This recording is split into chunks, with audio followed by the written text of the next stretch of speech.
Hi there everybody and welcome to my combat guide for Going Medieval. I'm Icon and in this video I will talk about all the things I know about fighting off invaders in this game. We're going to talk about the combat stats of your people, what you can equip, what you can do to keep yourself safe. I'm going to talk about which technologies you might want to have, a little bit of base design things, and of course some good old-fashioned strategies. So let's get started. Our people in this game have a couple of stats which I want to talk about first, and then we're going to talk about the gear. When we check out our people here, we have two stats which are extremely important for our combat, and that's marksmanship and melee. Of course, this goes without saying, marksmanship is for the bows and such, and melee is for everything else. Important here to notice is that certain weapons need a certain skill level before you can use them. For example, the longbow needs at least a marksmanship level of 10. So short bows go into the hands of everybody. Longbows already need some kind of skill level. You can unlock the short bows in the wooden weaponry tab, and I consider the equipment of short bows is one of the most important short-term goals that you can achieve, because short bows are really awesome. When you go into stronger levels, you should go for longbows in the long run, of course, because they basically are just double as good as a short bow. The longer you play, there's also later down the road crossbows, and well, they are optional, they are super useful, but at the end of the day, if you have everybody equipped with longbows, you're already at a pretty good spot, offense-wise. What about melee, though, you might ask yourself? Melee is really important too, but I personally go with a ratio of 3 archers and 1 melee person. Like, you will not need that many melee people in this game as you will need ranged people. I will cover that topic in a minute. So over here in the inventory tab, we see what our people have equipped. They got slots for weapons, for shield, if it's not a two-handed weapon, as you see here. Bows, of course, don't enable shields. And there's a shield. This is the head slot where you can wear helmets. This is your clothing slot, but most importantly, this is your armor slot. On the armor slot, you can wear an extra set of gear, which basically is only there to protect yourself from harm. So these are the basics. You can draft your people by selecting them and pressing T, or just pushing that button. You can also set up their basic behavior. I personally would strongly suggest you to at least put them onto neutral. I personally prefer aggressive, but fleeing, well, I don't like the fact about fleeing that my people run into directions that I can't control, and that's why I don't like it too much. So now we're going to talk about the actual strategy of defense. One last word about equipment. Most of the equipment I was using so far I plundered from my enemies, but if you want to produce it yourself, the armorer technology is what you want, or the armorer technologies. So before I go into architecture, one more thing. You might want to keep an eye out for these reddish hued patches. These are iron. Iron is always a good friend of limestone, so if you see any of these deposits here, limestone, there's a high chance that you will find eventually some iron while you are mining around these. Also, if you want to search for gold, I found out that mining in limestone areas was quite successful as well, but that's only a side notice. So, architecture. As you see here, I have already locked off my base a little bit. Don't mind me building some roofs here, because these people need roofs. I have built a little bit of an enclosure here. So basically, we have a base which is completely covered by walls. This is something I consider as a very, very safe thing, because I feel like... No, I misplaced my roofs, didn't I? Because I feel like this will keep you safe in the early game the best. Why do I think that? Because the game, for long parts of the time, will only send melee enemies after you. When you have such an enclosure like I did here, and you put up a staircase on top of that, you can do funny things. Here I already did a little bit of a real palisade, but don't you worry, your people can walk on top of these walls quite fine as well. All you need to do is put up a wall, put up a staircase, and then you can use these walls as a defense mechanism.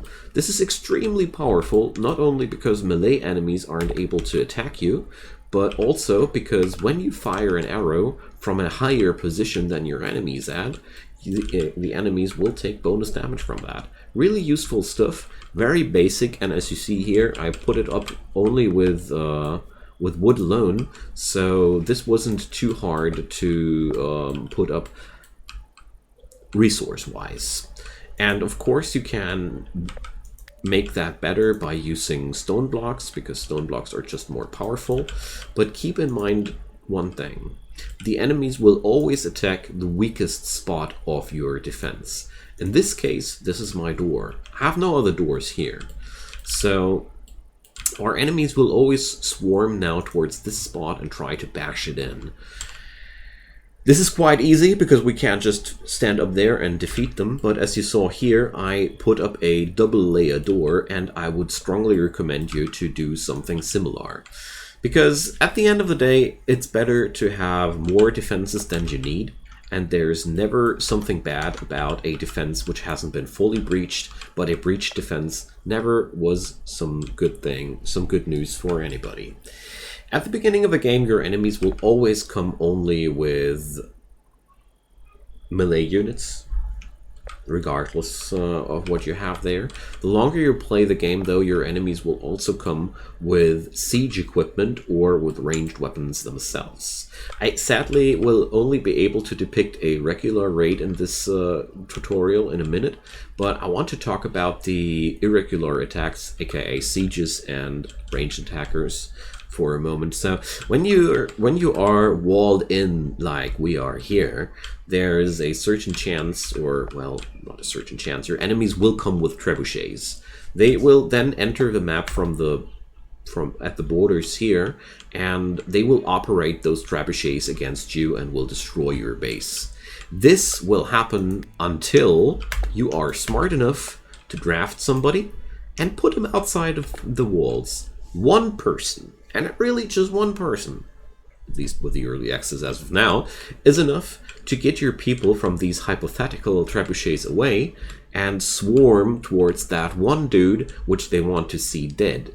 Now you can't do two things. Either you keep that one dude running around and use him as a decoy, or you wait until the enemies are far away enough from their trebuchets to get attacked by your people, and then you just go back inside and yoink the person they were hunting away from their attention. And then what will happen is they will go back to their trebuchets, try to kill you with the trebuchets, and if they are back at the trebuchets, you can just put that guy back out again, and it's very cheesy, but it works a charm. I just wanted to introduce it. The other way more dangerous situation will be when your enemies come with ranged units themselves. They will just fire back at your people on the palisades. Two things are quite important to notice though. The enemy fires from below, which means you deal more damage than them. The other thing is that you can build here merlons and all other sorts of cover defense thingies, like in this warfare menu, which give your people cover. So if you combine merlons and armor items with the height advantage, you should be able to perfectly fight off ranged attackers. But that's where melee people come finally into play.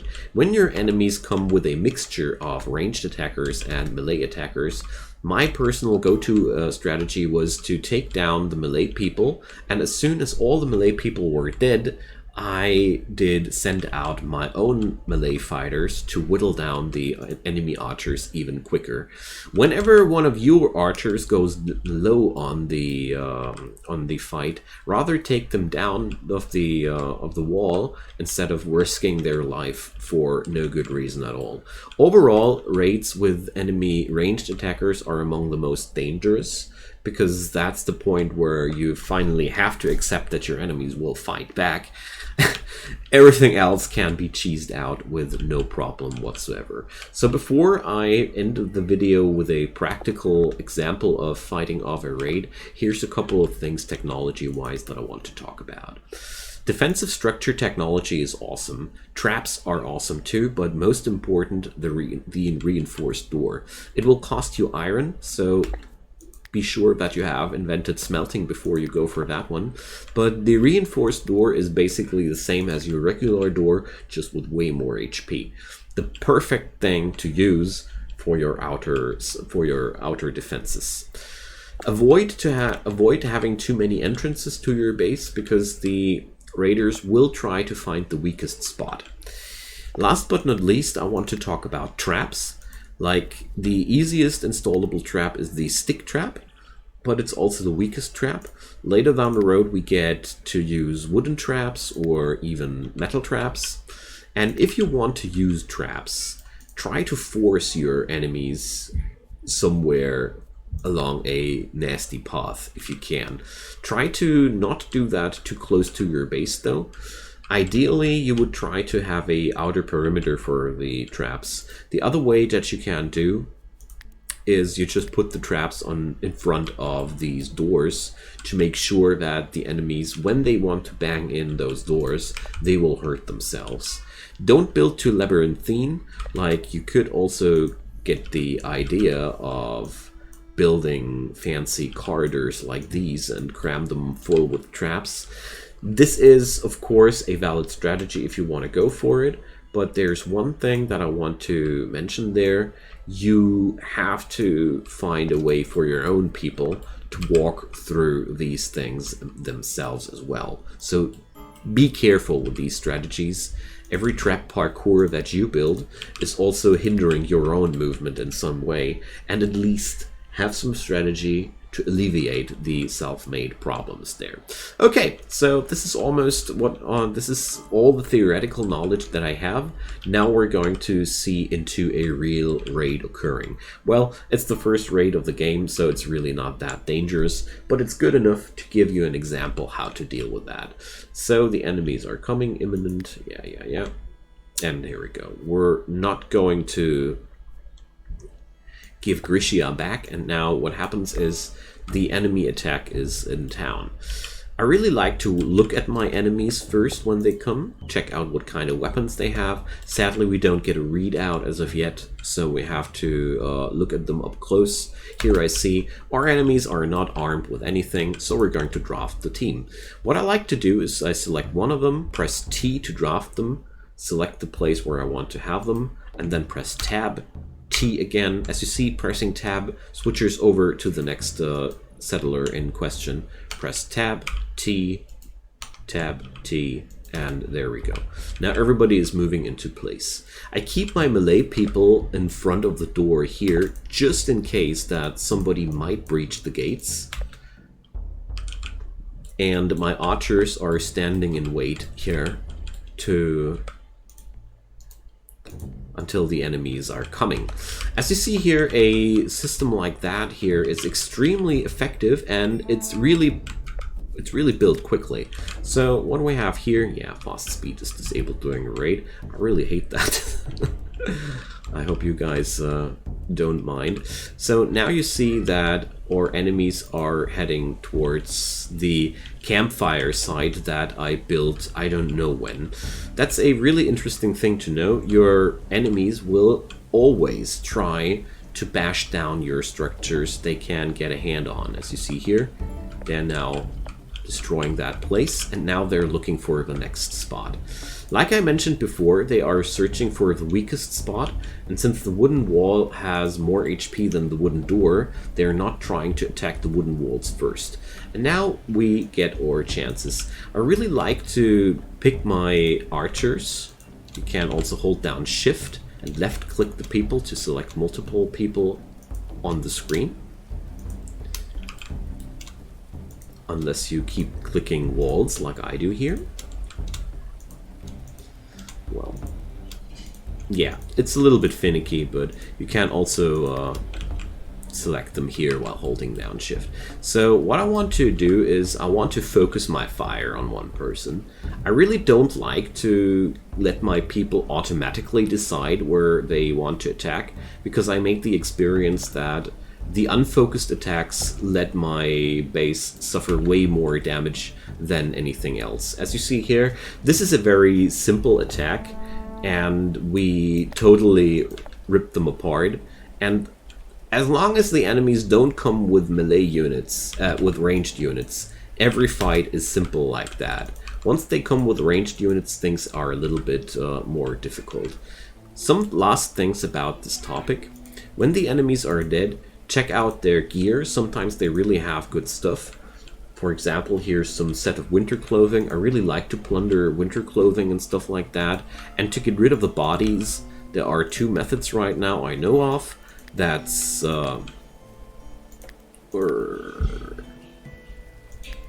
misc.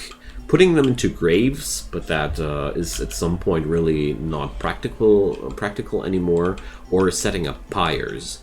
A pyre can be set up, and then it can be used to not only burn one time a person, but you can basically set up a job on the pyre to burn people whenever the need there is. I personally tend to have a field of pyres at some point. We do that forever. And this worked quite well for me to get rid of the bodies in general. Okay guys, so that's practically all I wanted to say about combat in this game. In the early access version here, we see version 0.5. Things are simple like that. I expect them not to stay as simple as that, and once they aren't as simple as that anymore, I'll do a new tutorial for sure. Until then, thank you guys so much for watching. Drop your comments down below. If you have any questions whatsoever, ask away. I'd be more than happy to answer them. Leave a thumbs up on that video if you liked the content. It would help a ton to make it more visible in the algorithm game. And last but not least, check out my channel. I do daily videos, so you might want to subscribe and turn on those notifications to not miss anything in the future. Last but not least, check out also the description box down there, where you find a link to my Twitch channel where daily streams happen. And of course, feel free to check out the support links for Patreon, Coffee, or whatever you might strike your attention. I'd be more than happy if you did, but sure, don't mind if you don't. Have a nice time, and I hope this was somewhat helpful to you. Bye bye!